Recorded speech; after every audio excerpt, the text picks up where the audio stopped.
اهلا بيكم في قناة فيلم في السهرة. وبيبدأ احداث فيلمنا بنزول طيارة داخل مطار، وبيخرج منها شخص اسمه جيمي وبيكون في طريقه للبيت، وبيبدأ يسمع المكالمات المتسجلة علشان كان مسافر، وبيكون في مكالمة من امه وهي بتطمن عليه علشان بيكره السفر بالطيارة، وبتسأله لو كان استمتع برحلته وان هي هتستناه على الغدا اول ما يرجع يوم الاثنين. بعدها بيسمع المكالمة التانية بتاريخ يوم الاربعاء، وبتكون من صديقه جريف، وهو بيعتذر ليه عن اللي حصل ووعده ان هو هيمسك الفاعل في اقرب وقت. بعدها بيروح جيمي لمكان بيتقابل فيه مع واحدة اسمها ديبس، وقبل ما يتكلم معاها بيجي شخص اسمه تيري وبيبعدها عن جيمي وبيتكلم معاه وبيعتذر ليه عن اللي حصل، لكن جيمي بيقول له ان هو واثق ان هو يقدر يساعده باي معلومة عن الحادث، وبيعرفه تيري ان هو ما خدش باله من اللي حصل، وبيستغرب جيمي من كلامه علشان بيت تيري قريب من الحادث، وبيقول له تيري لو هتسبب مشاكل في المكان تمشي من هنا، وبيحاول جيمي يمسكه لكن بيجي واحد يضرب جيمي، بس جيمي بيقدر يضربه وبيرجع لتيري، وديبس بتقول له لازم تعرفه، وبيقول له تيري ان هو اللي كلم المطافي، وكان في 4 اشخاص دخلوا المكان بالقوه، وسمع والد جيمي وهو بيصرخ، لكن تيري ما قدرش ينقذه علشان كان خايف. بعدها بيسيبوا جيمي وبيمشي يروح على مكان الحادث في بيت ابوه وامه، وهناك بيلاقي صور ليه هو وامه وابوه وبيفتكر ذكرياته معاهم. بعدها بيحصل فلاش باك وبنرجع لوالد جيمي وامه وهم بيتكلموا مع بعض، وبتطلب منه يبدا يظبط البيت علشان جيمي قرب يرجع من السفر.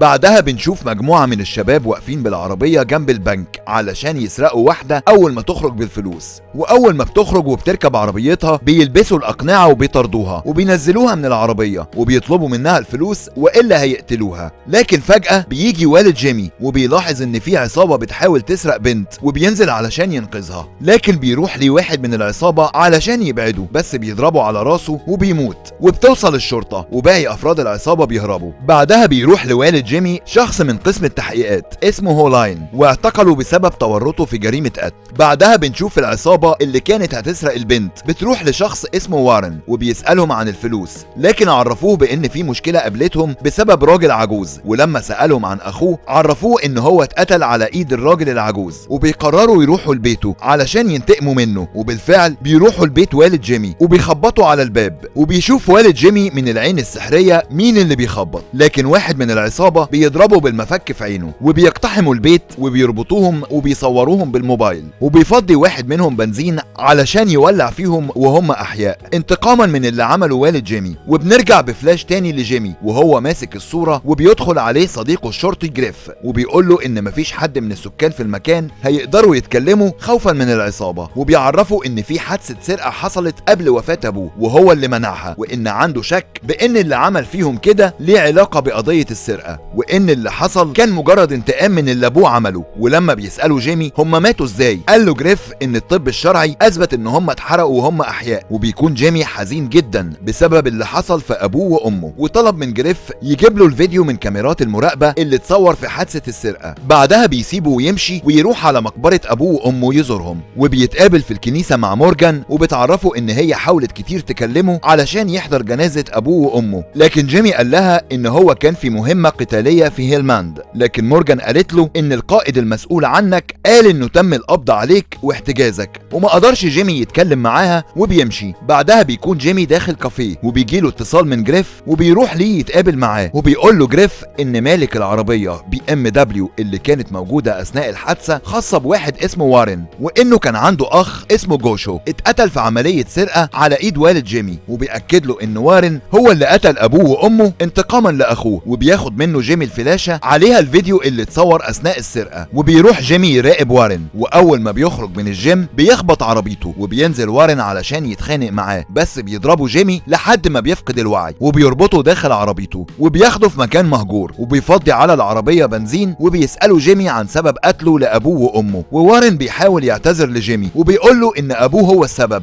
في اللي حصل له وهو اللي قتل اخوه، وطلب منه جيمي يكتب ليه اسامي باقي العصابه اللي شاركوا معاه في الحادثه. بعدها بعدها بيولع جيمي سيجاره وبيرميها على العربيه وبتنفجر بالكامل، وبيقتل وارن. وبيروح البيت لمورجان وبتلاحظ ان هو مصاب بجرح وبتعالجه وبتساله عن اللي حصل، لكن بيتهرب منها وبيقول لها ان هي مشاجره عاديه. تاني يوم بتكون مورجان داخل كافيه وبتشوف الاخبار وبتعرف ان وارن رئيس العصابه اتقتل، وبتعرف من صديقتها بان وارن كان تاجر مخدرات وفي النهايه هيتم قتله. واثناء ما الشرطه بتتابع الحادث بيشوف واحد من افراد العصابه اللي حصل لوارن، وبيروح لواحد اسمه جيف وبيقول له اللي قتله واحد اسمه كاليب. ولما بيروحوا عنده بيضربوه وبيسالوه عن سبب قتله لوارن، لكن كاليب قال لهم ما يعرفش حاجه عن اللي حصل وبيسيبوه وبيمشوا. في نفس الوقت بيكون جيمي بيتفرج على فيديو السرقه اللي اخده من صديقه جريف. بعدها بيتقابل مع جريف وبيديله ورقه باسماء افراد العصابه وبيطلب منه عناوينهم، لكن بيتعصب عليه جريف بسبب قتله للعصابه علشان اللي بيعمله مش قانوني. لكن جيمي مش بيهتم لكلامه وشايف اللي بيعمله صح، وده مجرد انتقام من اللي عملوه في ابوه وامه. بعدها بنشوف جريف بيحقق مع واحده اسمها جولبريت، وهي بتديله مواصفات اتنين قتلوا جوزها واقتحموا البيت بغرض السرقه. وبيوصل لمكان الحادث المدير هولاين وبيقول له جريف عن اللي حصل، لكن هولاين مش بيبقى مهتم بالقضيه، وبيعرف جريف ان هي مجرد حادثه عاديه وما ياخدش الموضوع بشكل شخصي، وبيكون جريف مصدوم من كلامه. بعدها بنشوف اتنين داخل كافيه، واول ما بيدخل جيمي بيروح واحد منهم يتقابل مع جيمي وبيعرفوا جيمي ان هو محتاج يشتري سلاح، وبيروح معاه لواحد اسمه تريسون. وبدأ جيمي يختار الاسلحه اللي هو محتاجها، وبيعرفوا صديقه انه مش هيشارك في اللي هو هيعمله وكان مجرد بيساعده في شري السلاح، وقاله لو محتاج اي حاجه تانية يكلمه. بعدها جيمي بيراقب واحد من العصابه وبيروح وراه، واول ما بيتجمعوا باقي افراد العصابه علشان ينتقموا من اللي قتل وارن، وبيروح داني للحمام. واول ما بيخرج بيلاقي جيمي ملثم وبيضربه لحد ما بيفقدوا الوعي، واول ما بيفوق بيلاقي داني نفسه مربوط على الكرسي، وبيلاحظ جيمي موبايل داني وهو بيرن وبياخد منه الموبايل، وبيكون بيف بيتصل بداني علشان اتأخر عليهم، وبيرد عليه جيمي وبيعرفه هو اللي خطف داني علشان يقتله انتقاما لقتل ابوه وامه. وبيفهم باف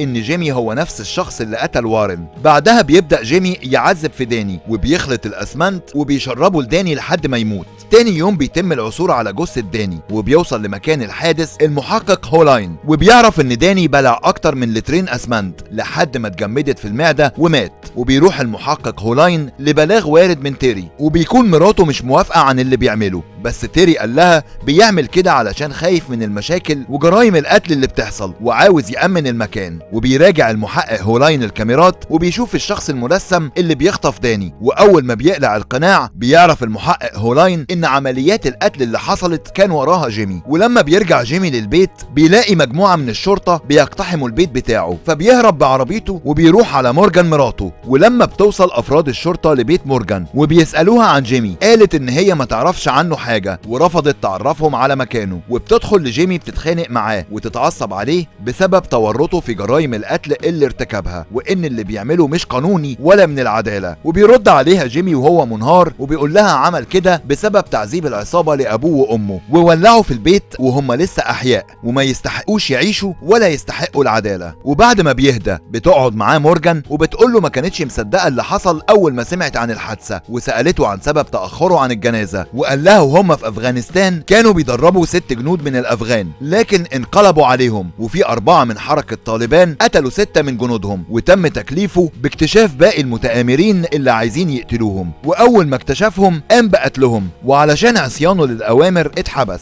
لكن اول ما عرف بحادثة ابوه وامه هرب من السجن علشان ينتقم من اللي قتلوهم. بعدها بيروح على سوبر ماركت وبيلاحظ افراد من الشرطة داخل المكان، فبيهرب من الباب الخلفي، لكن بيلاقي 2 من الشرطة فجأة بيمسكوه. وبتوصل عربية بينزل منها 2 بيضربوا افراد الشرطة وبيرفع عليهم جيمي السلاح، لكن بينزل من العربية واحد طلب منه ينزل سلاحه وبيركب العربية معاه. وبنعرف ان هو قائد جيمي في الجيش وبيطلب منه يرجع تاني للخدمة علشان متفوق في مهاراته القتالية، لكن جيمي بيقول له مش هيرجع الا لما ينتقم لابوه وامه. وعرفه القائد ان هو معاه 48 ساعة يخلص فيها كل اموره الشخصية ويرجع تاني. بعدها بنشوف المحقق هولاين داخل مطعم، وبتتقابل معاه الصحفية جولز وبتطلب منه معلومات عن الجرائم وإن من حقهم يعرفوا كل اللي بيحصل، لكن هولاين مش بيديها أي اهتمام وهددها لو كتبت أي حاجة في الأخبار هيقضي عليها وبيسيبها وبيمشي. بعدها جيمي بيقعد في كازينو وبيبعت لواحد من العصابة الموجودين في المكان صورة داني وهو مقتول، وأول ما بيشوف الصورة بيخاف وبيهرب، لكن جيمي بيطارده بالعربية وبينزل يضربه على رجله وراسه لحد ما بيفقد الوعي، وأول ما بيفوق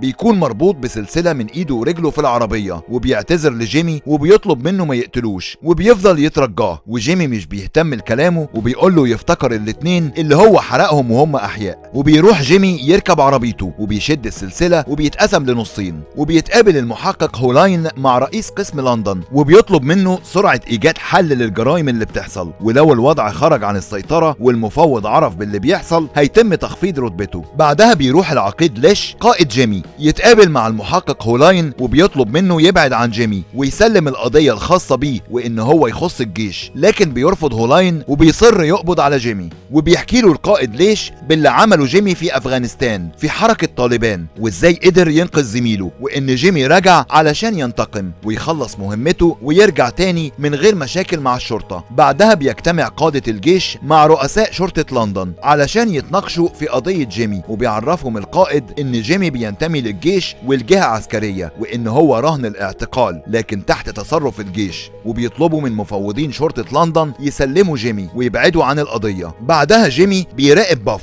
آخر واحد من العصابة وبيخليه يخبط على الباب وبيشتبك مع أفراد العصابة وبيخلص عليهم، لكن بيكون كلب لسه عايش وبيطلب منه ما يقتلوش وبيعرفه باسورد الخزنة بتاعته وبيقول له ياخد الفلوس اللي هو محتاجها، وبيسمع كلامه جيمي وبياخد الفلوس وبيضيفها على المواد الكيماوية اللي بيجهزها وبيفضيها على راس كلب وبيحرقها وبيموت. بعدها بيتقابل محقق هولاين مع جريف وبيقول له انه على علم بمساعدته لصديقه جيمي لكن مش هيسيبه الا لما يقبض عليه ويسجنه، وبيقول له جريف ان جيمي مش مهتم بكل اللي انت قلته وكل هدفه هو الانتقام، وبيتعصب هولاين وبيعرف جريف انه هو موقوف عن العمل. وبيشوف المحقق هولاين الاخبار اللي نشرتها الصحيفة جولز في الجرايد وان الموضوع بقى معقد، وبيجيله اتصال من المفوض بسبب نشر الاخبار في الجرايد وبيتعصب عليه وانه لازم يبحث عن حل للقضية في اقرب وقت، وبيروح بعدها للمستشفى يزور باف وبيكون هرب من جيمي أثناء الاشتباك مع كلب في بيته. بعدها بيروح باف لبيت جيمي وبيبحث في الأوراق الخاصة بيه علشان يجمع معلومات عنه، واول ما بينزل يركب العربيه بيكون جيمي معاه وبيهدده بالمسدس وبيخطفه وبيقول له هيقتله بطريقه مختلفه وهيديله حقنه عباره عن مواد كيماويه هتخلي جسمه كله من الداخل بيتحرق وهيتمنى لو يضربه بالنار، لكن باف بيقول له ان هو هيبقى كويس ومش هيحصل له حاجه، ولو عاوز تعرف انا عملت فيك ايه افتح شنطه عربيتك. وبيروح جيمي يفتح شنطه العربيه بيلاقي مورجان مراته داخل الشنطه وماتت علشان بقالها فتره في العربيه ومفيش اكسجين، وبينفعل جيمي جدا وبيقتل باف بالرصاص. وبتوصل الشرطة فجأة وبتطلب من جيمي يسلم نفسه، ووقتها بيوصل جريف صديقه وبيتعصب على المحقق هولاين وبيقول له انت كنت في المستشفى مع باف وقبضت عليه لكن سبته يهرب، وبيرد عليه هولاين وبيقول له علشان يوصلهم لمكان جيمي لكن ما كانش يعرف ان هو هيقتل مورجان مراته، وبيطلب القائد من الفريق ينزلوا السلاح وبيبلغ القيادة بهروب المشتبه من موقع الحادث، وبيتعصب هولاين عليه وبيروح علشان يعتقل جيمي لكن بيضربه وبيوقعوا على الارض.